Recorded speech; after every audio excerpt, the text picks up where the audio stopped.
Muy bien, segunda de Samuel capítulo 17, estamos en nuestra serie La vida de David. La vida de David, hemos estado estudiando la vida de David y a veces podríamos o pudiéramos decir la patética vida de David, ¿verdad? Porque hemos visto que la vida de David, aun cuando fue un hombre muy bendecido por Dios, aun cuando de hecho la descripción de David, como ya les he dicho en diversas ocasiones, es un hombre conforme al corazón de Dios. Podemos ver que David tuvo una vida muy accidentada, tuvo una vida de altas y bajas, tuvo una vida de triunfos y derrotas, tuvo una vida en la que a menudo fue un hombre poderoso de Dios, pero también una vida en la cual cayó en el pecado y tuvo que ser corregido por Dios y de maneras bastante severas. Hemos podido ver a un hombre que tiene grandes triunfos, gente que lo sigue, gente que lo ama, pero también gente que lo odia, gente que lo persigue, gente que quiere matarlo, gente que quiere deshacerse de él. Si ustedes me preguntaran a mí a qué se asemeja la vida de David, yo diría que se asemeja mucho a la vida del cristiano, ¿verdad?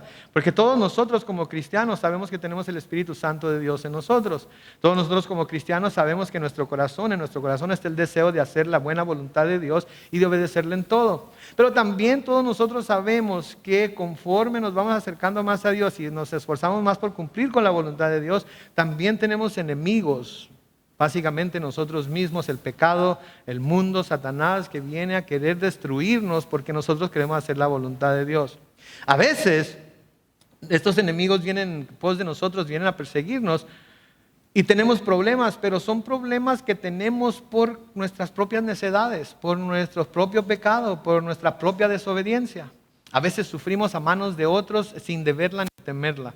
Los dos es parte de la vida cristiana. ¿Sí? Las dos cosas son partes de la vida cristiana. Desafortunadamente se ha predicado y se ha enseñado que la vida cristiana es una vida en la que todo nos va a salir bien, ¿verdad? Ven a Cristo, Dios tiene un gran plan para tu vida, Dios va a hacer grandes cosas en tu vida y sí es cierto, las va a hacer, pero a veces las va a hacer a través de las aflicciones, a veces las va a hacer a través de las dificultades, a veces las va a hacer a través de las persecuciones, pero las va a hacer. Lo único que tenemos que hacer nosotros es confiar en Él y confiar en que lo que está pasando es porque de alguna manera Él lo tenía ya determinado que así iba a suceder y que en todo ello Él va a recibir gloria. Hoy vamos a hablar de un hombre. Hoy vamos a hablar de un hombre que estuvo muy mezclado en la vida de David. Un hombre que fue un hombre especial en su vida, un hombre que se contaba entre los 30 mejores amigos de David. David tenía 30 hombres que se consideraban sus fuertes, que se consideraban los que estaban más cercanos a él. ¿Verdad? Ahora, yo no sé cuántos de ustedes tengan 30 amigos que puedan decir estos son amigos cercanos. Y yo no. Digo, tengo como 400 amigos, pero están en Facebook, ¿verdad? A muchos de ellos no los conozco, ¿verdad? Ellos me pidieron que fuera su amigo y les dije que sí. A algunos les dije que sí, luego me arrepentí, los borré, ¿verdad? Pero en fin, yo no creo que ninguno de nosotros podamos decir, tengo 30 amigos que yo puedo considerar parte de mi círculo, ¿sí? parte de mi vida, que ellos saben lo que hago y lo que hacen, y yo sé lo que hacen ellos. David tenía 30 hombres como esos, ¿sí? Y tenía entre sus amigos gente que estaba dispuesta inclusive a arriesgar su vida por él. Sí, digo, todos al salir con él estaban arriesgando su vida, pero en particular hubo unos amigos que recuerdo, y vamos a llegar a ello más adelante en la historia de la vida de David. Recuerdo en una ocasión en la que David estaba, y no recuerdo porque haya estado ahí, no estoy tan viejo, pero recuerdo haberlo leído en la palabra de Dios. En una ocasión en la que David estaba en guerra contra los filisteos y estando en donde estaba se le antojó tomarse un vaso de agua de un pozo que se encontraba en Jericó, que estaba detrás de las líneas enemigas. Y hubo unos amigos de él que estuvieron dispuestos a arriesgar su vida para ir a ese pozo y sacar un cántaro de agua para llevárselo a David para que pudiera saciar su deseo de tomar esa agua de Jericó. Digo, ese es un amigo, ¿verdad? Ese es ser un amigo en realidad, en donde si yo digo, y se me antoja esto, y el amigo dice, ahorita vengo, voy por él, aunque tenga que ir a Tacos El Gordo en Tijuana, o el que está enfrente de Tacos El Gordo, ¿verdad? Y tener que braviar la línea de ida y de vuelta y todo eso, ese es un amigo, ¿verdad? Porque está dispuesto a hacer y sacrificar lo que tenga que sacrificar por satisfacer un deseo que yo tengo, ¿verdad? Entonces, tener un amigo así, o ser un amigo así, Qué bárbaro, qué chulada sería, ¿no? Y la pregunta es, ¿tenemos amigos así? ¿sí? Y si los tenemos, los estamos apreciando por cómo son para con nosotros. ¿O somos amigos así? Es una mejor pregunta para hacer. Porque la palabra de Dios nos dice que el que tiene amigos se muestra a sí mismo amistoso, ¿verdad? Entonces, si nosotros estamos dispuestos a hacer lo mismo por amigos nuestros, entonces tenemos hasta cierto punto, podemos esperar que alguien se mostrara así de amistoso con nosotros. Pero si nosotros no somos ese tipo de amigos, si tratamos de no acercarnos a nadie, que nadie nos conozca y nosotros no conocer a nadie, y venimos por ejemplo a la iglesia y entramos y salimos antes de que alguien pueda hablarnos y alguien pueda presentarse, y no nos presentamos a nadie porque si yo voy y estoy visitando, y discúlpenme los visitantes si están visitándonos, a mí me tienen que venir a hablar a mí, saludarme a mí para yo sentir que me necesitan, que quieren ser mis... No, si usted viene a visitarnos, usted con toda confianza, véngase aquí al frente después del servicio, preséntese, nos presentamos, nos abrazamos, nos agarramos de la mano y oramos juntos, etc. Pero tengo que mostrarme amistoso para que la gente quiera ser mi amiga, ¿sí? Y hermanos que ya tienen tiempo en nuestra iglesia, ese es el espíritu que todos debemos de tener. Esa es la amistad que todos debemos de ofrecer, porque somos la iglesia. Y la iglesia de Cristo sabemos que son muchos miembros que componen un solo cuerpo, y todos debemos de preocuparnos por lo que pasa con todos. Y si viene un visitante especialmente, porque no sabemos qué trae en su corazón, no sabemos si viene dolido, no sabemos si viene herido, tenemos que nosotros hacer un esfuerzo especial por conocerle, por saludarle, por recibirle y orar por él. Bueno, pues este hombre del que vamos a hablar aquí hoy era uno de ese tipo de amigos de David, cercano, casi como un hermano, como vamos a ver. Noten ahí en 2 de Samuel capítulo 17, comenzando con el versículo 1, leemos lo siguiente. Entonces Agitofel, y este hombre Agitofel es precisamente de quien vamos a hablar, habló con Absalón y le dijo: voy a escoger a 12,000 soldados y esta misma noche iré en persecución de David. David era el padre de Absalón. Caeré sobre él ahora que está cansado y sin fuerzas. Lo atemorizaré, y cuando huyan los soldados que lo siguen y el rey se quede solo, lo mataré. Así haré que todo el pueblo se vuelva a ti, y cuando lo hagan vivirán en paz, pues comprenderán que tú solo quieres la vida del rey. De nuevo nos vamos a enfocar en esta persona, Agitofel, un hombre que Dios usó poderosamente. ¿Sí? Dios le dio a este hombre ciertos atributos, ciertos dones, ciertas habilidades y capacidades que lo hicieron ser uno de los mejores consejeros que David jamás haya tenido, y que Absalón también iba a tener. Pero Agitofel tuvo un problema. Y Agitofel tuvo un problema tan serio que finalmente va a ser el problema que va a acabar hasta con su propia vida. Agitofel era un hombre que permitió que la amargura, la ira, el enojo, el deseo de venganza lo llevara a donde él mismo, estoy seguro, nunca se imaginó que podía llegar. ¿Saben que hay muchas cosas que pueden hacernos caer? Hay muchas cosas que pueden llevarnos muy lejos en el pecado. Hay muchas cosas que pueden hacer que nuestra vida sea un fracaso. Pero hay una cosa que puede garantizarla. Y esa cosa que puede garantizarla es precisamente un corazón lleno de amargura. Un corazón lleno de ira, un corazón lleno de enojo, un corazón lleno de falta de perdón. Podríamos ir a Gálatas capítulo 5 y ver la lista de cosas, de obras que vienen de la carne, y ver la lista de dones del Espíritu, y decir todas estas cosas pueden hacernos caer y pueden hacernos tropezar y pueden hacer que Dios no nos use como Él quiere usarnos. Pero una de las cosas que nos garantizan que eso va a suceder es cuando permitimos que la amargura, la ira, el enojo, el deseo de venganza llenen nuestro corazón. Hay quienes entre nosotros ahorita, ¿sí?, están guardando en su corazón amargura, enojo, ira, contienda, ¿sí?, de venganza contra alguien. Quizás ustedes puedan decir que están justificados en sentir y tener todo eso en su corazón. Pero como vamos a ver en la palabra de Dios, la palabra de Dios nos exhorta a que nos deshagamos de todas esas cosas, porque esas cosas nos destruyen, nos carcomen por dentro y no nos dejan estar en paz, ¿sí? no nos dejan estar en paz. Y algunos de nosotros tenemos tanta amargura en nuestro corazón, estamos tan airados, estamos tan enojados, que sabemos que en un momento dado podemos perder el control y pudiéramos causarle daño a alguien. Y no me interesa que sea hombre o mujer, todos tenemos la misma capacidad de hacer daño, con nuestras palabras, con nuestros hechos, pero también físicamente, porque ay, nanita, yo me acuerdo de mi mamá cuando quería darme una lección, tenía la habilidad para darme con ganas. Yo no sé si ustedes tengan una mamá así, a lo mejor yo soy el único, pero ¿saben qué? Yo amo a mi mamá por lo dura que fue conmigo cuando tuvo que ser dura. Porque me quería llevarme por el buen camino y ahora aprecio todo lo que hizo. Entonces, la amargura, el enojo, la ira, todo eso puede servir para nuestra propia destrucción. Tenemos una historia en el libro de Génesis, la historia de Caín y Abel. ¿Se acuerdan de Caín y Abel? Los hijos de Adán y Eva.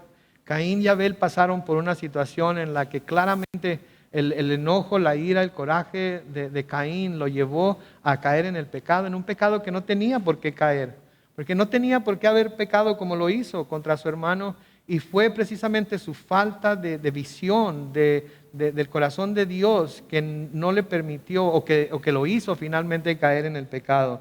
En Génesis capítulo 4, comenzando con el versículo 3, leemos lo siguiente.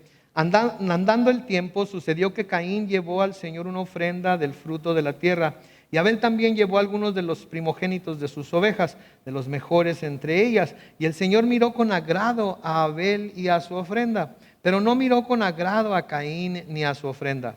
Y Caín se enojó mucho y decayó su semblante. Entonces el Señor le dijo a Caín: ¿por qué estás enojado? ¿Por qué ha decaído tu semblante? Luego noten lo que le dice en el versículo 7.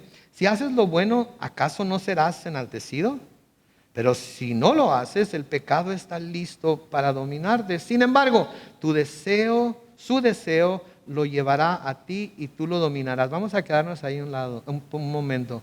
Noten, el Señor le dice: si haces lo bueno vas a ser enaltecido. Tienes la oportunidad, a pesar de cómo te sientes, a pesar de lo que está pasando en tu corazón ahorita, tienes la oportunidad de hacer lo bueno. Y si lo haces vas a ser enaltecido. Pero si no lo haces, quiero que sepas que si sigues guardando eso que tienes en tu corazón y empiezas a pensar de qué es lo que vas a hacer por lo que tu corazón te está diciendo, el pecado está listo para caer sobre ti y está listo para dominarte. Pero quiero decirte también, ¿sí?, que su deseo lo llevará a ti. El pecado va a venir hacia ti. Él desea poseerte, Él desea hacerte hacer lo que tu corazón te está diciendo que hagas. Pero luego le dice en el final del versículo 7 ahí, le dice: y tú lo dominarás. En otras palabras, Dios le está diciendo a Caín: mira, el pecado está ahí cerca de ti.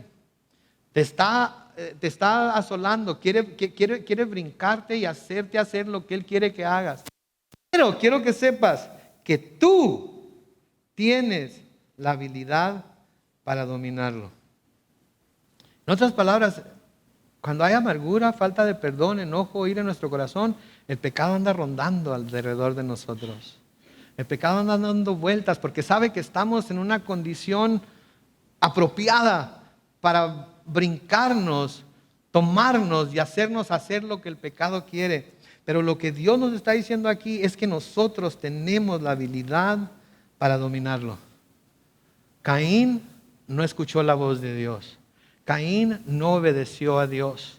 Y en el versículo 8 se nos dice: dijo entonces Caín a su hermano Abel: vayamos al campo. Y sucedió que, mientras estaban ellos en el campo, Caín se levantó contra su hermano Abel y lo mató.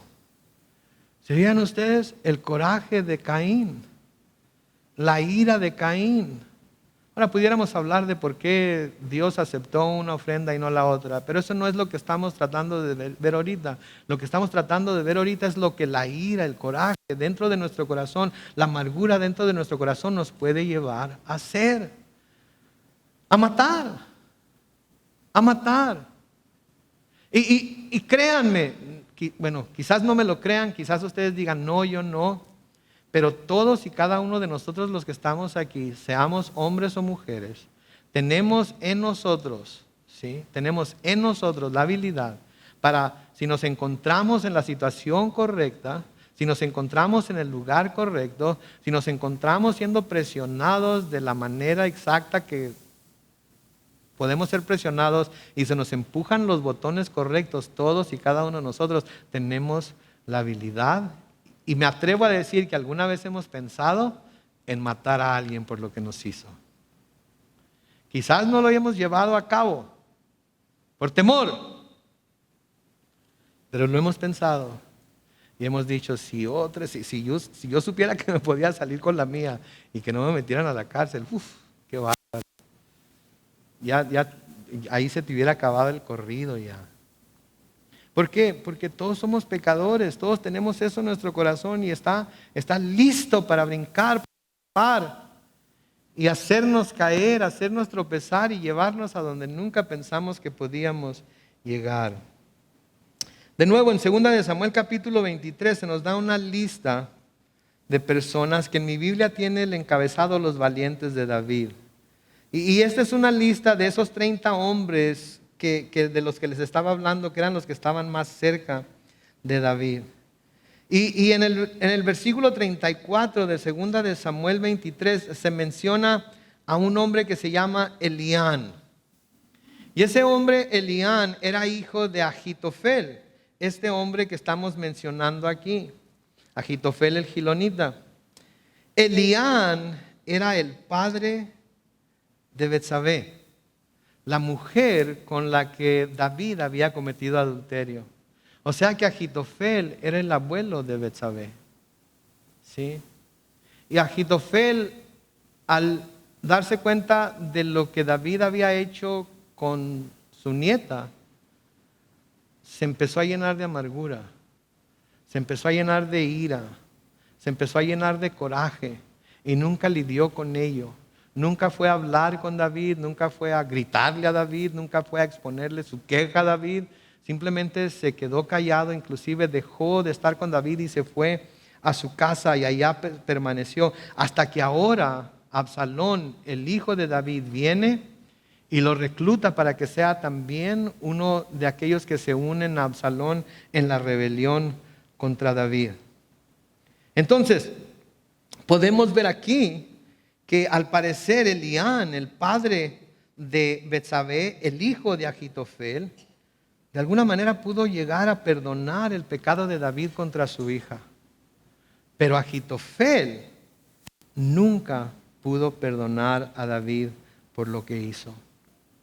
Agitofel, el más viejo de los dos, Agitofel nunca pudo hacer a un lado, nunca pudo ver a David de nuevo como el rey que merecía su respeto y que de hecho merecía su perdón, porque por pecadores que seamos y por grande que sea nuestro pecado, todos queremos perdón, ¿no es cierto? ¿Alguien no quiere ser perdonado? Levante la mano si no quiere ser perdonado. Todos necesitamos perdón, todos queremos perdón. Y debemos de buscar el perdón y debemos también de buscar perdonar a aquellos que nos ofenden a nosotros. Pero Eliam, el padre de Betsabé, parece ser que sí pudo perdonar el pecado de David y seguirle fiel. Pero el viejo Agitofel fue más duro de corazón. Y saben que eso es algo que puede suceder con nosotros entre más viejos nos hacemos, ¿no es cierto? Entre más viejos nos hacemos, más endurece nuestro corazón. Más estamos ya dados a seguir nuestras costumbres, las cosas como nosotros las hacemos. Más dados estamos a guardar rencores, más dados estamos a no querer cambiar nuestra manera de ser. ¿Sí? Se nos dice, escuchamos y escuchamos que debemos perdonar, debemos buscar el perdón, pero ya estamos tan viejos, tan en nuestro camino, en nuestra manera de ser, que no escuchamos la dirección, no escuchamos los consejos de nadie. Yo así soy, así me voy a morir. ¿Nunca han oído, nunca han dicho eso? Yo así me enseñaron y esa es mi manera de ver las cosas, así es que pase lo que pase, así me voy a morir. Nadie venga a decirme lo que tengo que hacer, nadie venga a decirme cómo voy a vivir mi vida. Así he vivido toda mi vida y así me voy a morir. Así estaba Agitofel. Sí, había la necesidad, tendría la necesidad de reconciliarse, tendría la necesidad de buscar de alguna manera no ser o no sentir esa amargura, para no contaminarse él solo, pero no lo hacía porque no estaba dispuesto a perdonar. Los versículos 4 y 5 de 2 de Samuel 17 dicen: este consejo le pareció bien a Absalón y a todos los ancianos de Israel, aunque Absalón le sugirió llamar a Husai el arquita para conocer su opinión. Entonces Ahitofel le da el consejo a Absalón. Absalón escucha el consejo, y aunque escucha el consejo y se le hace bueno ese consejo a él y a todos los ancianos de Israel, algo le dice que debe buscar una segunda opinión. En el capítulo anterior, en el capítulo 16, si ustedes se acuerdan, vimos cómo Absalón siguió el consejo de Ahitofel al pie de la letra. ¿Se acuerdan cuando David huyó y dejó a sus concubinas en el palacio? Ahitofel le dijo: ¿sabes lo que deberías de hacer? Y así nunca se va a reconciliar tu padre contigo. Métete al palacio, sube a la azotea, llévate a las concubinas de tu padre y ten relaciones sexuales con ellas delante de todo el pueblo, y así el pueblo va a saber que tú y tu padre no pueden reconciliarse. Y Absalón lo hizo. Siguió al pie de la letra el consejo de Ahitofel. Pero aquí decide, aun cuando les parece bien el consejo a él y a los ancianos de Israel, decide que va a buscar una segunda opinión. ¿Por qué? ¿Por qué pasó esto en la mente de Absalón? Si había estado tan dispuesto a seguir el consejo de Ahitofel antes, ¿por qué ahora no está dispuesto a seguir ese consejo? Bueno, yo tengo la respuesta, nomás que dije ¿por qué? Para que pensaran: oye, pues sí es cierto, ¿por qué? ¿Verdad? ¿Quieren saber por qué? Ok. En el capítulo anterior se nos dice acerca de Ahitofel lo siguiente, en 2 de Samuel capítulo 16, versículo 23. En aquellos días, los consejos de Ahitofel valían tanto como en consultar al Señor, y eran buenos tanto para David como para Absalón. ¿Sí? Había sido bueno el consejo anterior para Absalón, pero este parece ser que no ha sido tan bueno. Y la razón por la que no ha sido tan bueno para Absalón es porque David había hecho una oración a Dios al salir de Jerusalén, cuando se le dijo precisamente que Ahitofel se había unido a la rebelión junto con Absalón. David hizo una oración. Y noten la oración que David hace en 2 de Samuel 15 y en el versículo 31. Unas cuantas páginas hacia la izquierda en su Biblia, 2 de Samuel 15 y el versículo 31, nos dice ahí: pero cuando David se enteró que Ahitofel estaba entre los conspiradores, dijo: Señor, haz que Ahitofel se equivoque cada vez que aconseje a Absalón. David hizo una oración.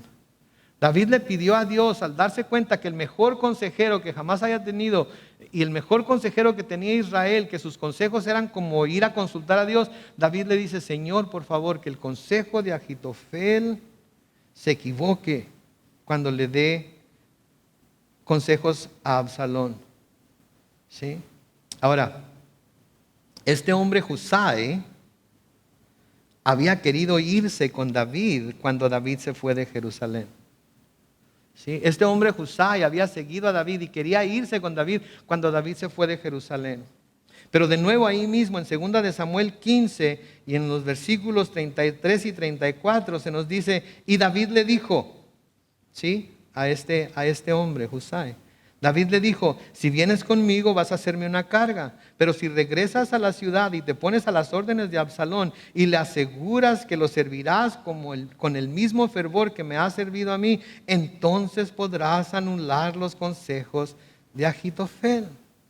¿Se dan cuenta ustedes? Dos cosas aquí. Una, que David le pidió en oración a Dios: Señor, tú entorpece el consejo de Ahitofel. Pero luego deja que Husai se vaya, regresa a Husai a la ciudad y le dice: quédate ahí, dile a Absalón que tú lo vas a servir a él como me serviste a mí, y mientras estés ahí vas a poder anular los consejos de Ahitofel. ¿Qué estamos viendo aquí? ¿Qué estamos viendo aquí? Aquí estamos viendo claramente a Dios contestando la oración de David, usando a Husai, a quien David había enviado de regreso a Jerusalén. Lo que estamos viendo aquí es la fe de David obrar juntamente con la soberanía de Dios, como vamos a ver más adelante. Entonces David le dice a Dios, Dios, tú encárgate de entorpecer los consejos de Ahitofel. Y luego le dice a su, ¿cómo se llama? A Husai, devuélvete para que cuando tengas la oportunidad tú puedas anular los consejos de Ahitofel.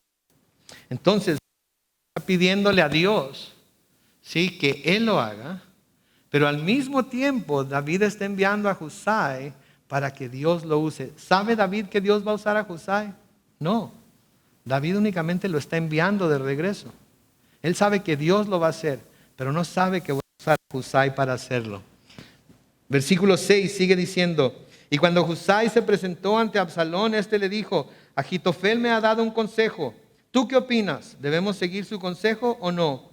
Y Husai le respondió, no te conviene seguir el consejo de Ahitofel. Noten ahí, Dios usando a Husai para contrarrestar el consejo de Ahitofel. Versículo 8, tú conoces a tu padre y sabes que sus soldados son los más valientes, que su estado de ánimo está herido y busca la venganza. Es como una osa que ha perdido a sus cachorros. Sabes también que tu padre es un guerrero y que no pasará la noche con el ejército. Tal vez esté escondido en alguna cueva o en algún otro lugar. Si comienza venciendo a algunos de ellos, quienes lo sepan dirán, los soldados de Absalón fueron derrotados. Entonces, hasta el soldado más valiente y bravo como león se llenará de temor, pues todo el pueblo sabe que tu padre es un valiente y sabe también que sus hombres son gente aguerrida. Yo te sugiero que reúnas a todo el ejército de Israel desde Dan hasta Berseba y que formen una multitud incontable como la arena del mar y que tú mismo dirijas la batalla. Entonces lo atacaremos donde quiera que se encuentre y caeremos como el rocío sobre él y sus seguidores y ninguno de ellos escapará.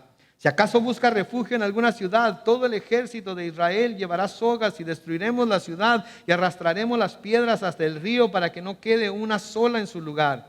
Absalón y todo su ejército consideraron que el consejo de Husai el arquita era más atinado que el de Ahitofel. Y es que, escuchen esta parte del versículo 14, y es que el Señor había decidido frustrar el acertado consejo de Ahitofel para preparar la caída de Absalón.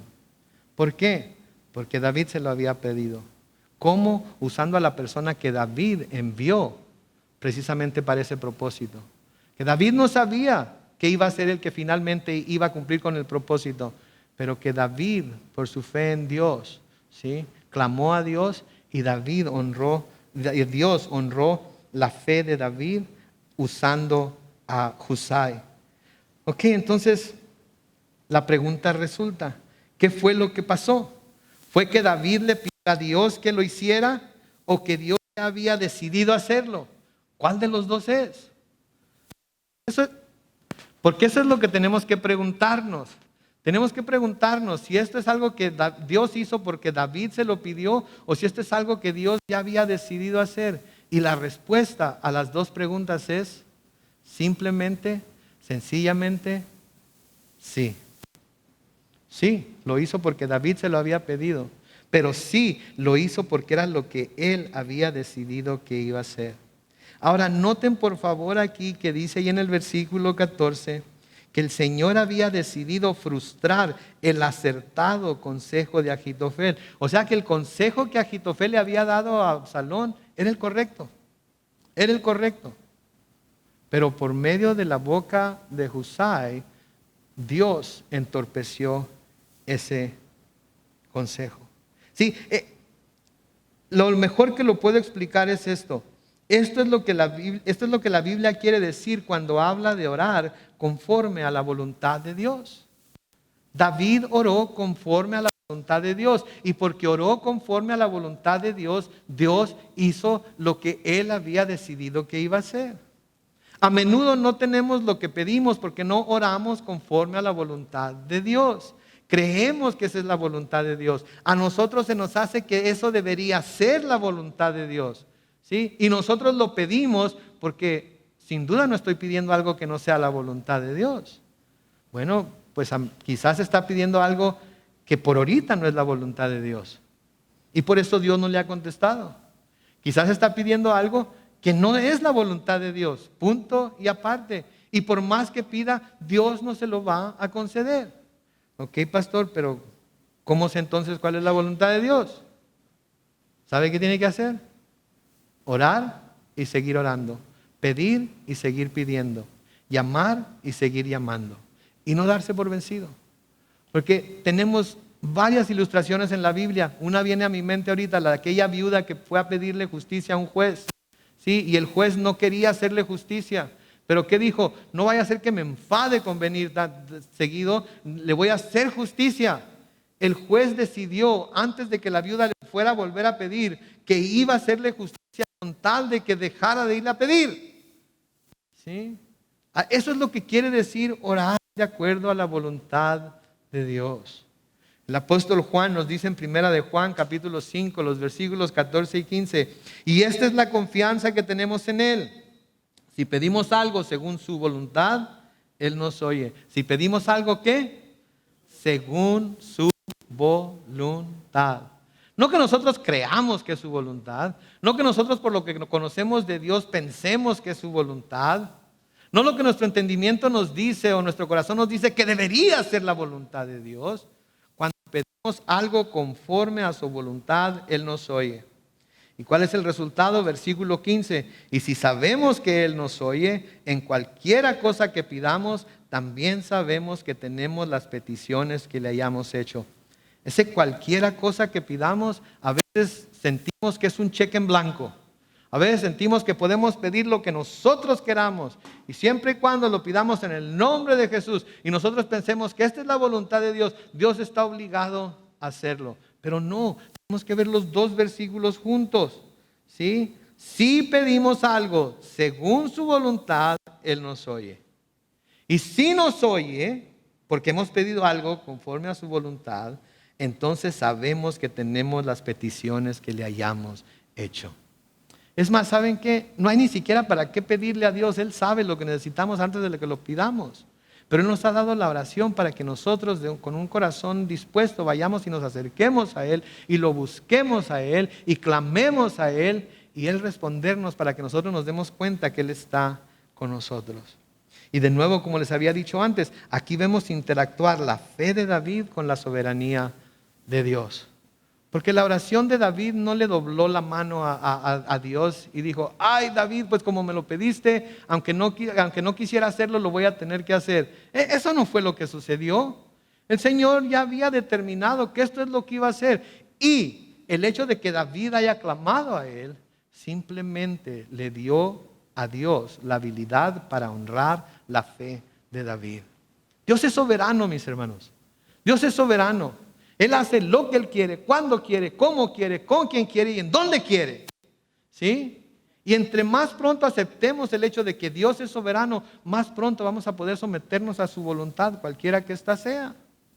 ¿Sí? Porque como dice seguido nuestro pastor Brian, él dice, es su campo, es su bat, es su pelota, es su guante, es su juego. Y nosotros o jugamos con sus reglas o no tenemos por qué jugar, podemos irnos. Y esa es la realidad de las cosas. Y entre más pronto nos demos cuenta que Dios es soberano y que no hay nada que nosotros podamos hacer para usurpar esa soberanía, más pronto vamos a aceptar su voluntad. Y cuando aceptamos su voluntad, entonces podemos pedir de acuerdo a su voluntad. Y si pedimos de acuerdo a su voluntad, Él nos oye. Y si sabemos que nos oye, vamos a tener las peticiones que le hagamos. ¿Por qué? Porque son de acuerdo a su voluntad. Cosas que Él ya ha decidido hacer. Pero Él es soberano. Lean conmigo lo que escribe Job en Job capítulo 12, los versículos 17 al 21.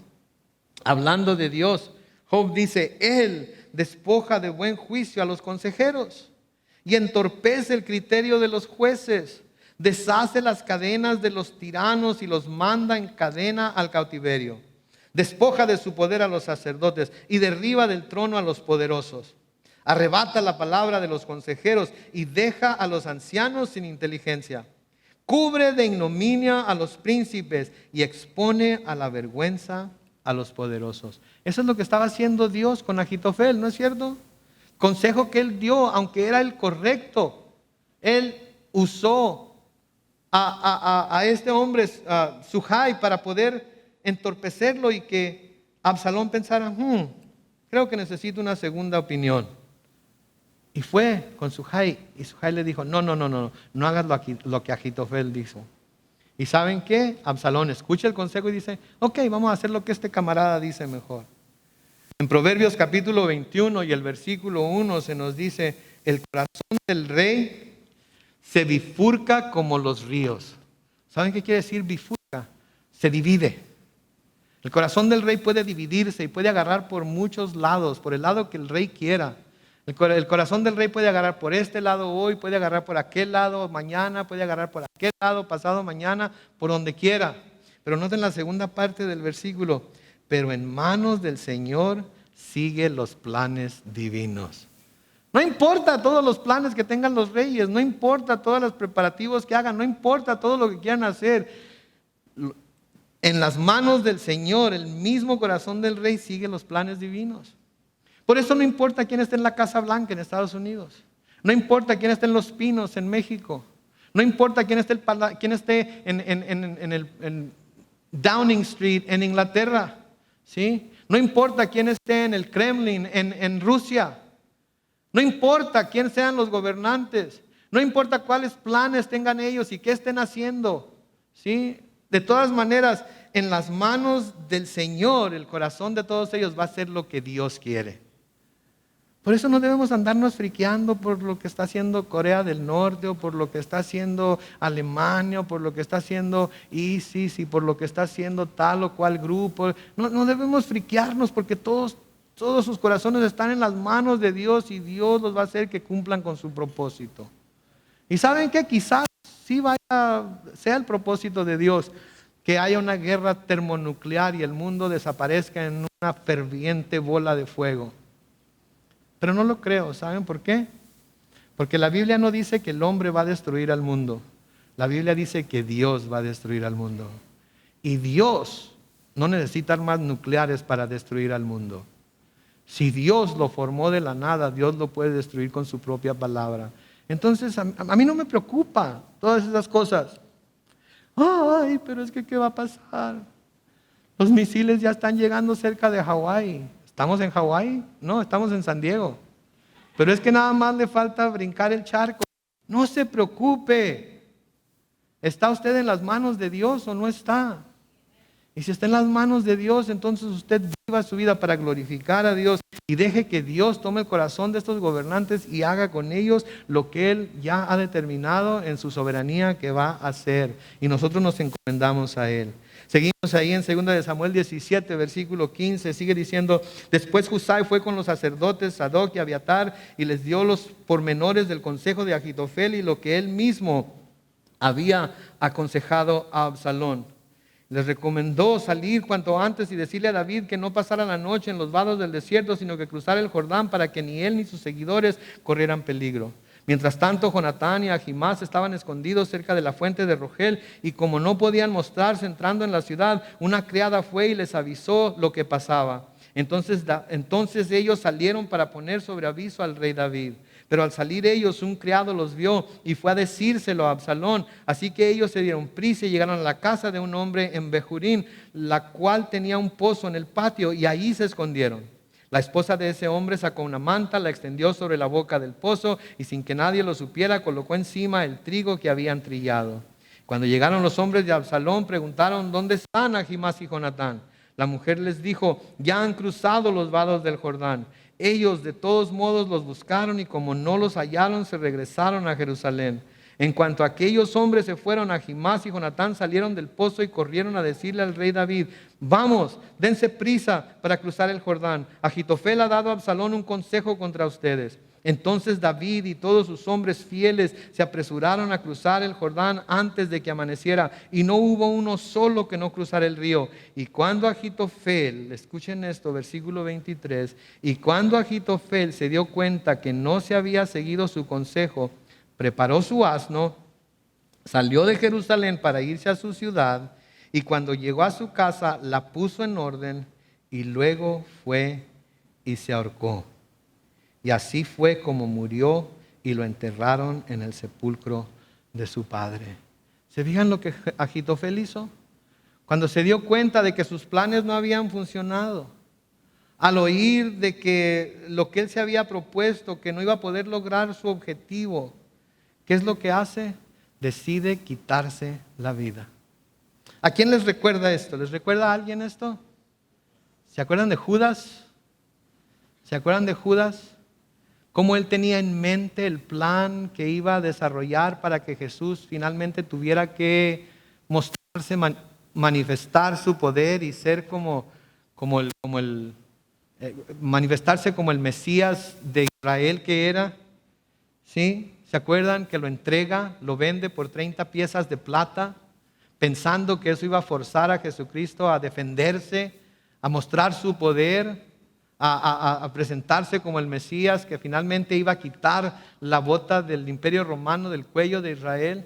¿Se acuerdan cuando Jesús simplemente deja que lo arresten, deja que lo azoten, deja que lo golpeen, deja que lo preparen para la cruz? Se da cuenta de que no va a lograr su objetivo. ¿Y qué hace Judas? Les devuelve las 30 piezas de plata a los sacerdotes. Se da cuenta que ha traicionado sangre inocente. ¿Y qué hace? Va y se cuelga. Va y se quita la vida. Así Ahitofel se dio cuenta de que no iba a lograr su objetivo. De hecho, su consejo no había sido escuchado, su consejo no había sido puesto en práctica. ¿Y qué hace? Se quita la vida. Saben, Judas había estado bien cerca de Jesús, ¿no es cierto? Durante 3 años había caminado con Él, había servido con Él, había visto los milagros, había hecho milagros. Se sentó con Él a la mesa, comió con Él. Lo llamó amigo. Jesús los llamó a todos amigos y todavía Judas había estado con ellos. Le lavó los pies, Jesús le lavó los pies.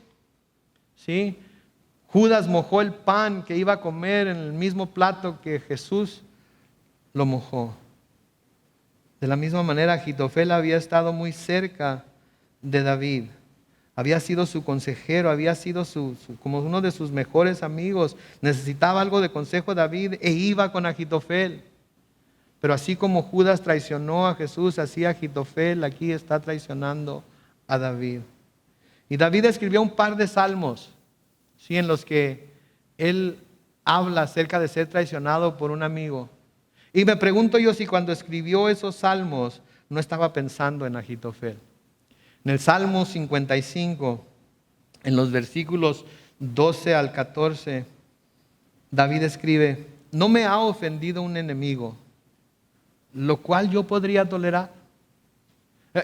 Podría tolerarlo. Si un enemigo me hubiera ofendido, me hubiera traicionado, lo hubiera podido tolerar, lo hubiera podido aceptar. Sigue diciendo ahí: tampoco me ha atacado quien me aborrece, pues de él podría haberme escondido. Y luego noten el versículo 13: has sido tú que parecías ser mi amigo, mi compañero, mi hermano del alma. Tú y yo compartimos dulces secretos y juntos andábamos por la casa de Dios. Es lo que le duele a David, ¿sí?, que alguien tan cerca de él lo haya podido traicionar de esta manera. Si hubiera sido un enemigo, hubiera estado dispuesto a aceptarlo. Si hubiera sido alguien que lo aborrecía, hubiera estado dispuesto a seguir corriendo toda la vida. Pero dice: tú, mi amigo, ¿sí?, tú me has atacado, mi compañero, mi hermano del alma. Juntos íbamos a la casa de Dios a adorarlo. Estábamos juntos ahí. ¿Sí? Otro salmo en el cual David habla de un amigo cercano que lo ha traicionado, es el Salmo 41 y el versículo 9, en donde dice: aún mi mejor amigo, en quien yo confiaba, noten, el que comía conmigo me ha traicionado. Mi mejor amigo, en el que yo confiaba, el que comía conmigo me ha traicionado. Yo no sé si ustedes hayan sido alguna vez víctimas de la traición de un muy buen amigo. ¿Sí? Esto era por lo que David estaba pasando. ¿Sí? Y Ahitofel, siendo su mejor amigo, lo traicionó, aun cuando habían comido juntos en ocasión. ¿Saben lo que se me hace curioso, lo que se me antoja curioso aquí? Es que el Señor Jesucristo usa precisamente el Salmo 41 y el versículo 9 O Juan usa el Salmo 41 y el versículo 9, cuando escribe en Juan capítulo 13 y el versículo 18, cuando el Señor les está diciendo que Él los ha escogido a todos, que Él les dice en el versículo 18, no hablo de todos ustedes, yo sé a quienes he elegido, pero para que se cumpla la escritura, el que come pan conmigo levanta contra mí el talón. Estaba hablando de Judas aquí. Y David estaba hablando también de ese amigo cercano que había comido con él y ahora lo ha traicionado como nunca se imaginó que su amigo lo podía traicionar. Lo ha traicionado. Le ha dado consejos a su hijo, a su propio hijo Absalón, para asegurarse de que él y David nunca se fueran a reconciliar. Y a esto es a lo que puede llevarnos la amargura, mis hermanos y hermanas. A volvernos contra nuestros mejores amigos, a atacarlos, a traicionarlos. ¿Sí? Y tenemos que tener mucho cuidado, como vamos a ver más adelante, porque la amargura puede llevarnos a hacer lo mismo que hizo Ahitofel. La amargura puede llevarnos a hacer lo mismo que llevó a Judas a hacer. Y la amargura puede llevarnos a terminar, inclusive, y no creo que me equivoque en decirlo, a terminar con nuestra propia vida. Sí, se dice que el tener el corazón lleno de amargura y de ira, enojo y de venganza es como tomar veneno y esperar que la otra persona se muera. Si usted se toma el veneno, ¿quién se va a morir? ¿La otra persona o usted? Usted. Y si tiene su corazón lleno de amargura y de ira y de enojo y de deseo de venganza, lo que está haciendo, se está matando usted solo. Poco a poco, a poco, a poco se está matando. ¿Quiere morirse de amargura? ¿Quiere morirse de amargo, de enojado, buscando siempre la venganza? Yo no creo que así sea. ¿Sí? Creo que debemos de recapacitar. Pablo les dice a los colosenses de Colosenses 3, versículos 12 al 14. Por lo tanto, como escogidos de Dios, santos y amados, revístanse de entrañable misericordia, de benignidad, de humildad, de mansedumbre y de paciencia. Sean mutuamente tolerantes, tolérense los unos a los otros. Si alguno tiene una queja contra otro, perdónense de la misma manera que Cristo los perdonó. Y sobre todo, revístanse de amor, que es el vínculo perfecto. A los Efesios, Pablo les escribe en Efesios 4, versículos 31 y 32. Desechen, ¿cuánto? ¿Cuánto? ¿Cuánto? Todo lo que sea amargura. Desechen todo lo que sea amargura, enojo, ira, gritería, calumnias y todo tipo de maldad. En vez de eso, sean bondadosos y misericordiosos y perdónense unos a otros, así como también Dios los perdonó a ustedes en Cristo Jesús.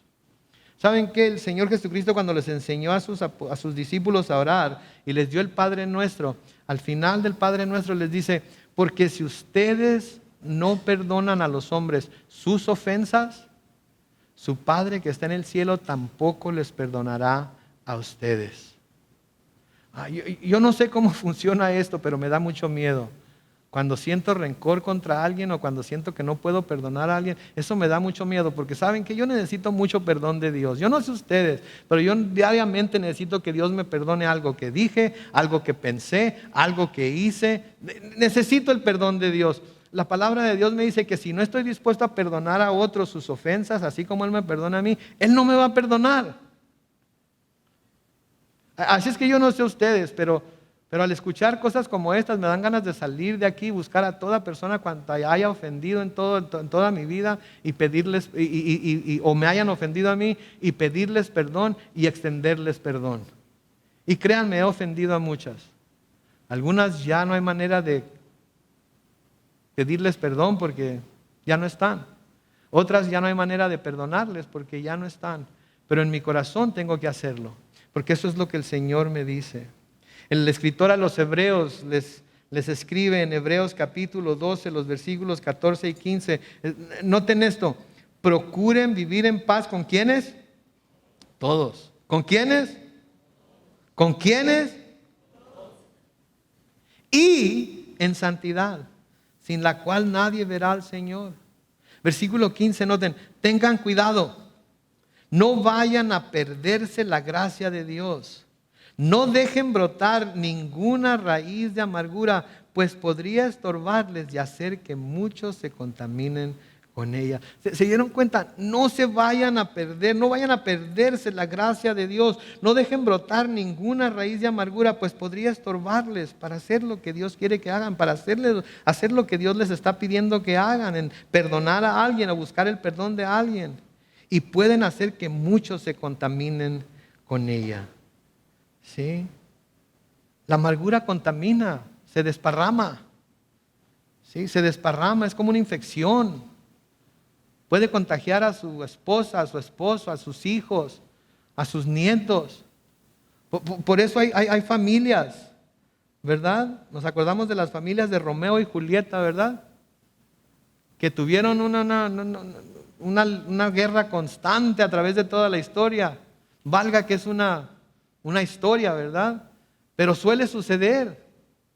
Hay familias que se la pasan peleadas con otra familia y han estado peleadas durante años, décadas. ¿Sí? Y no se hablan. Y cuando uno de la otra familia está presente en alguna situación en la que estamos nosotros, mejor nos damos la vuelta y nos vamos, porque si nos quedamos ahí mucho tiempo, algo va a suceder. Quizás tengamos algún tío, alguna tía, quizás sean nuestros propios padres, o quizás algún primo o prima que nos ha ofendido y que no podemos verlos ni en pintura, porque cada vez que los vemos algo empieza a brotar en nosotros y ay Dios, agárrame porque aquí va a arder Troya. ¿Sí? Está mal, mis hermanos, no está bien. Nos reímos, pero eso no está bien, va en contra de la voluntad de Dios. ¿Sí? Seguimos leyendo ahí en 2 de Samuel 17, versículo 24. Ahora dice: David llegó a Mahanaim mientras Absalón cruzaba el Jordán con todos sus seguidores israelitas. En lugar de Joab, Absalón puso como jefe de su ejército a Amasai, hijo de Itra, de Israel. Itra había tenido relaciones con Abigail, que era hija de Nahas, hermana de Zeruyá y madre de Joab. Después de cruzar el Jordán, Absalón acampó en las tierras de Galaad con los israelitas que lo acompañaban. Y cuando David llegó a Mahanaim, lo recibieron Sobí, hijo de Nahas, que era de Rabá, de Amón, Maquir, hijo de Amiel, de Lodebar, y Barzilai, el Galaadita de Rogelín. Estos llevaron para David y sus hombres camas, tazas, vasijas de barro, trigo, cebada, harina, grano tostado, habas, lentejas, garbanzos tostados, miel, manteca, ovejas y quesos de vaca para que comieran, pues sabían que estaban cansados, hambrientos y sedientos por haber cruzado el desierto. ¿Qué vemos aquí? La provisión de Dios. En medio de la situación, en medio de esa tormenta que estaba dando vueltas alrededor de David, en medio de ese huracán, como el huracán Harvey que dio vueltas cerca de Texas anoche y esta mañana. En medio de todo ese huracán, Dios mandó su provisión a David para que tuvieran todo lo necesario, él y la gente que se había ido con él. Tenemos un Dios glorioso, ¿no es cierto? Un Dios bondadoso, un Dios que, aunque parezca que todo se está derrumbando a nuestro alrededor, de todas maneras Él se preocupa por nosotros. Y Él suple mucho más de lo que nosotros podemos pedir o imaginarnos siempre. ¿Sí? Pero tengo una pregunta para ustedes aquí para terminar esta mañana. Y es una pregunta para todos. Algo que tenemos que nosotros ver introspectivamente. Y es esto: ¿estamos siendo un Ahitofel en la vida de alguien? Una persona que está amargada, buscando vengarse de alguien, buscando la oportunidad de hacerle la vida de cuadritos, buscando la oportunidad de algún día retribuirle o pagarle con la misma moneda que él o ella nos ha pagado. ¿Estamos siendo un Ahitofel?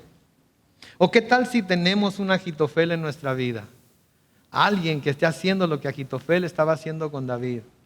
Nos odia, no nos soporta.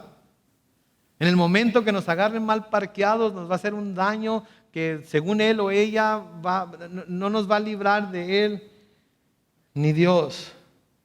Porque o tenemos en nuestro corazón amargura o ellos tienen amargura contra nosotros. ¿Sí? Somos uno de los dos, porque es tiempo de mirarnos en el espejo de la palabra y ver si así es. Pero saben que ya sea que tengamos un Agitofel en nuestra vida o que seamos un Agitofel en la vida de otra persona, saben que las Escrituras tienen consejo para tanto el uno como el otro y haríamos bien en recibirlo. Porque este no es el consejo de un buen amigo, este no es el consejo de un Agitofel, este es el consejo que viene de Dios a través de la palabra de Dios. Y cuando la palabra de Dios lo dice es porque espera que lo sigamos para sanar esa amargura, para sanar esa ira, para sanar ese odio, para sanar esa falta de perdón. Primera de Pedro capítulo 2, los versículos 19 al 23, Pedro nos dice: el soportar sufrimientos injustos es digno de elogio, si quien lo soporta lo hace por motivos de conciencia delante de Dios, porque ¿qué mérito hay en soportar malos tratos por hacer algo malo? Pero cuando se sufre por hacer el bien y se aguanta el castigo, entonces sí es meritorio de Dios. En otras palabras, tienes un Agitofel, te está castigando, es por algo que tú hiciste malo, pídele perdón, ¿sí? Pídele perdón, recibe tu castigo. Versículo 21 sigue diciendo: y ustedes fueron llamados para esto, porque también Cristo sufrió por nosotros, con lo que nos dio un ejemplo para que sigamos sus pasos. Cristo no cometió ningún pecado, ni hubo engaño en su boca. Cuando lo maldecían, no respondía con maldición. Cuando sufría, no amenazaba, sino que remitía su causa al que juzga con justicia. Esta persona que está amargada contra ti, déjasela a Dios, que Él lo juzgue. Tú estás amargado contra alguien, deja esa amargura y que Dios juzgue lo que esa persona te hizo. Tú perdónala, tú trata de reconciliarte con ella, que Dios la juzgue a su tiempo. Que Dios la juzgue cuando Él quiera y como Él quiera. Créeme, tu ira nunca va a producir la justicia de Dios. ¿Sí? Déjaselo a Dios. En Primera de Pedro capítulo 3, los versículos 9 al 12, se nos dice: y no devuelvan mal por mal, ni maldición por maldición. Al contrario, bendigan, pues ustedes fueron llamados para recibir bendición. O sea que su bendición depende de que ustedes bendigan. Y si ustedes bendicen, recibirán bendición. Versículo 10, porque el que quiera amar la vida y llegar a ver días buenos, y quien no ama la vida y quiere llegar a ver días buenos, debe refrenar su lengua del mal y sus labios no deben mentir. Debe apartarse del mal y hacer el bien, buscar la paz y seguirla. Noten, buscar la paz. No que la paz venga a nosotros. Nosotros debemos ir a buscar esa paz. Y una vez que la buscamos y la encontramos, debemos seguir en ella.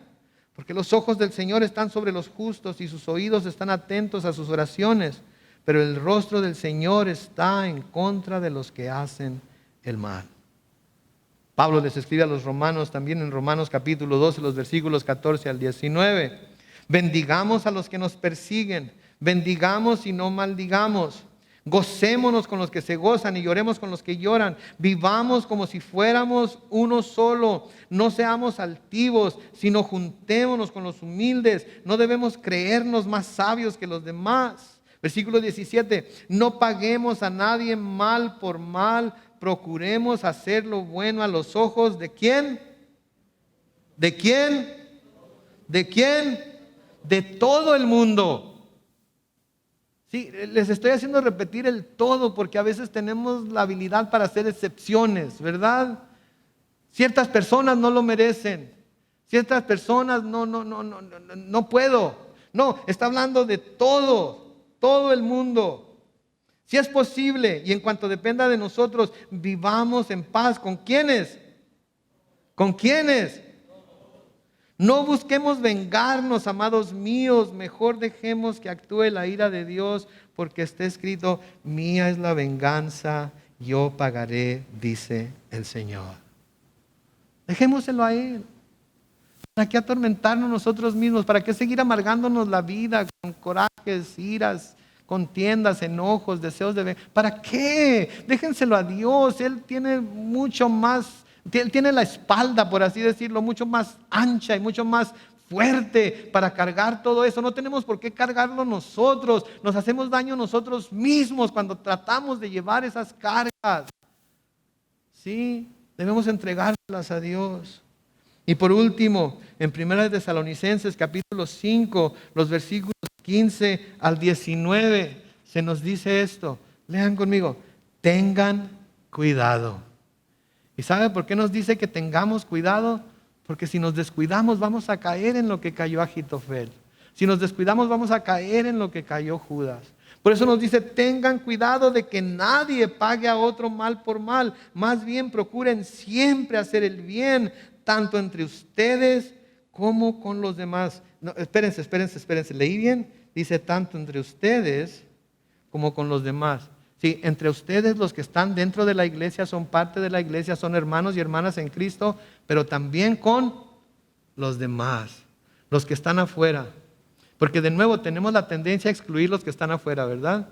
Ok, con todos mis hermanos aquí en la iglesia tengo paz, estoy en paz con todos. Pero tengo cierta familia que no es creyente y no han querido venir a Cristo, que con ellos no tengo por qué estar en paz, ¿verdad, pastor? No. Con ustedes mismos y con los demás. ¿Sí? Es como aquel que el Señor le habla de cuidar del prójimo y quiere zafarse y decir, pero ¿quién es mi prójimo? ¿Verdad? Todos son nuestros prójimos. No todos son nuestros hermanos, pero todos son nuestros prójimos. Entonces debemos de buscar esto aquí entre nosotros definitivamente.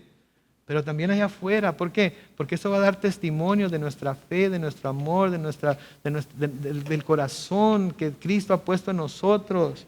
¿Sí? Y luego le sigue diciendo ahí en el versículo 16, estén siempre gozosos, oren sin cesar, den gracias a Dios en cuanto todo, porque esta es su voluntad para ustedes en Cristo Jesús. Y luego en el versículo 19 dice esto, no apaguen el Espíritu. ¿Quieren apagar el Espíritu de Dios en sus vidas, pero así de rápido?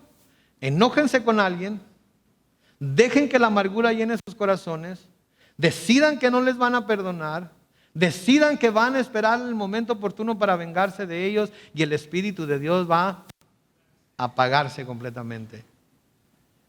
Y esos sentimientos les van a estorbar para hacer lo que Dios quiere que hagan en sus vidas, y más que eso, le va a estorbar a Dios para Él hacer en ustedes lo que Él quiere hacer en sus vidas.